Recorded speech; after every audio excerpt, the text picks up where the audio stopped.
আপনার লাইফে আপনি অলরেডি এরকম একটা সিনারিও এক্সপিরিয়েন্স করছেন যেটার মধ্যে কেউ একজন তার শরীরের উপরে কফি ফেলে দিছে এবং এই ব্যাপারটা নিয়ে সে একদমই বদার্ড হয় না, তবুও আমাদের থেকে অনেক বেশি কুল তারে লাগতেছে। কেন?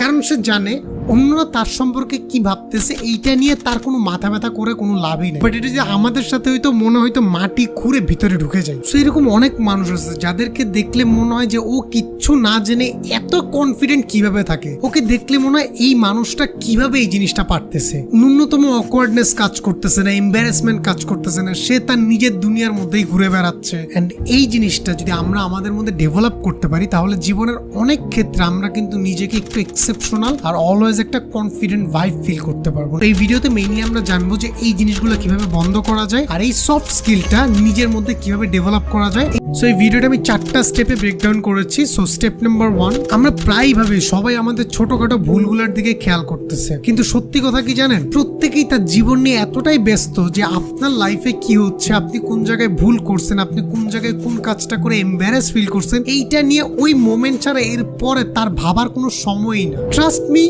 কেউ এতটা নোটিসই করে না। আপনার আমার কথা বিলিভ না হইলে আপনি একটু চিন্তা করেন, লাস্ট উইক আপনি এরকম অনেক অকওয়ার্ড সিনারিওস দেখছেন, কোন জিনিসটা আপনার এখনো মনে আছে? এক্স্যাক্টলি। সো এরকম আপনিও যদি অকওয়ার্ড কোনো কিছু করেন, সেইটাও যারা আপনার সাথে ছিল তারা খুব একটা মনে রাখেনি। হ্যাঁ, আপনি যদি সেলিব্রিটি হয়ে থাকেন ব্যাপারটা ডিফারেন্ট। তাহলে একটু নোটিস করেন, এক সপ্তাহ আগে আপনি যে অকওয়ার্ড সিনারিওস গুলো কারো ব্যাপারে দেখছেন, সেগুলো যখন আপনার মনে নাই, হাউ ডু ইউ থিঙ্ক আপনি যেগুলো করছেন এগুলো অন্য কারো মনে থাকবে? It's ridiculous, right? স্টেপ